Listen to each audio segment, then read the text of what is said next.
মই এজন পেচেণ্টক লৈ আহিছিলোঁ। এজন বৰ্তমান ৰোগী এজনক 12টা বজাত লৈ অহা তেতিয়াৰ পৰা আমি ৰখি আছোঁ। 12টা বজাত কাউণ্টাৰটো বন্ধ কৰি দিলে। তাৰপাছত ক'লে ইমাৰ্জেঞ্চিত যাওক। ইমাৰ্জেঞ্চিত আহিলোঁ। ইমাৰ্জেঞ্চিত অহাৰ পাছত নাৰ্ছক কৈছোঁ আমাক টিকেট এটা লাগে, পেচেণ্ট এটা আছে অকণমান চিৰিয়াছ নিয়া। তো তেতিয়া ক'লে কি ডক্টৰ আহিলেহে হ'ব। তাৰপিছত টিকেটৰ কথা একো নাই, ডক্টৰ আহিলে হ'ব ক'লে। ডক্টৰ কেইটাত আহিব? 1:30 বজাত। 1:30ৰ পৰা অপেক্ষা কৰি 2:30 বাজিলে। এতিয়ালৈকে না ডক্টৰ আছে, না নাৰ্ছ আছে, না টিকেট আছে। কত আহিছে গৈছে ইমাৰ্জেঞ্চিত। এনেকুৱা অৱস্থা, এইটো অৱস্থাত আমি ভুগিব লগা হৈছে। আৰু মোৰ বিশেষকৈ মোৰ নিজৰ কাৰণে নহয়, মোৰ নিজৰ গাঁৱৰ, মোৰ নিজৰ ঘৰৰ ওচৰৰ এজন অৰ্জুন তেলেঙাক মই উদ্ধাৰ কৰিবৰ কাৰণে মোৰ ফালৰ পৰা মই উদ্ধাৰ নহয়, সহায় কৰিব আহিছোঁ। লৈ আহিছোঁ আজি 16 কিলোমিটাৰ দূৰৰ পৰা।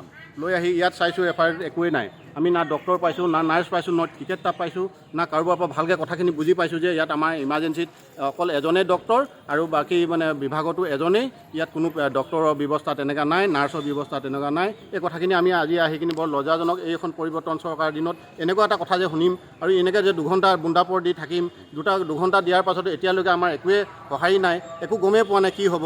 কাৰণ এইজনৰ আমি সন্দেহ কৰিছিলোঁ, এটা জেগাত দেখুৱাইছিলোঁ অকণমান। তেতিয়া ক'লে কি যক্ষ্মা ৰোগৰ অকণমান ৰোগাক্ৰান্ত হৈছে, অনুভৱ এটা হৈছে, কিন্তু ইয়াৰ এটা কৰিব লাগিব, এক্সৰে কৰিব লাগিব আৰু ইয়াৰ কফৰ এটা পৰীক্ষা কৰিব লাগিব। তেনেধৰণে এইখিনি কৰিব আহোঁতে, এইখিনি সাধাৰণ কামখিনি কৰিবলৈ আহোঁতেই আমি বুন্দাপৰ দি ৰখক বুলি পাব বুলি কৈ এতিয়ালৈকে এই অৱস্থাত আমি আছোঁ।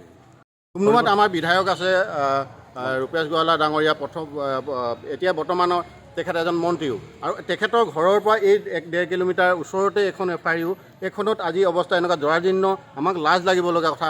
য'ত নেকি বিধায়কৰ জেগাত মন্ত্ৰীও হৈছে, এনেকুৱা এটা জেগাত এনেকুৱা কণ্ডিশ্যনত যে থাকিব বুলি আমি সপোনত ভবা নাছিলোঁ। আগৰ মুহূৰ্তত তেনেকুৱা নাছিলে, কিন্তু এতিয়া কিয় পৰিৱৰ্তনৰ দিনত এনেকুৱা এখন হ'ল।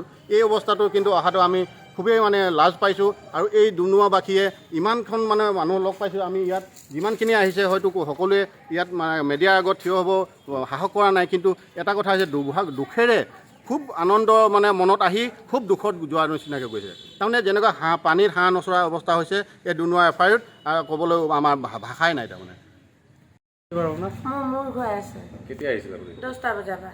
তাৰপিছত তাৰপৰা ছাৰক লগ পালোঁ, ৰ'বা অকণমান দেৰি পাছত টিকেটটো দিম বুলি ক'লে। ৰৈ আছোঁ 1:30 বজাত আহিম, এতিয়া 2টা বাজি গ'ল, অহাই নাই। 2:30 বাজিলে। 2:30।